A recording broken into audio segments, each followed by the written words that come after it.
Hi, Cam here with a quick video on how to install your inline fridge filter. The first thing we'll need to do is identify the water source and turn the water supply off. You can do that with the shut-off tap by turning it into the off position. Once you've turned off the water supply, open your fridge's water dispenser and allow it to flow until emptied. This action will reduce the water pressure built up inside the filter cartridge and the water line. Using 2 fingers, push in the collet at the end of the filter cartridge. Once it's gone in as far as it can, just gently pull on the tubing and it will be removed. Repeat this process on the opposing side. Identify the end of the filter with the cap. That is the inlet side. You want to pop that into where the water is coming from the mains line.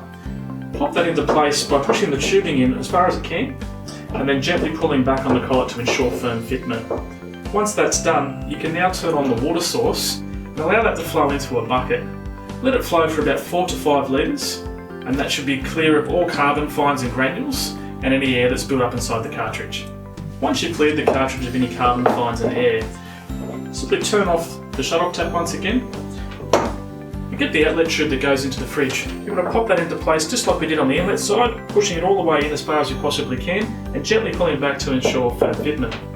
Move back across to the water source and turn the water back on again. And what you want to do here is basically watch the filter cartridge and the tubing and ensure that there's no leaks for around 2 to 3 minutes.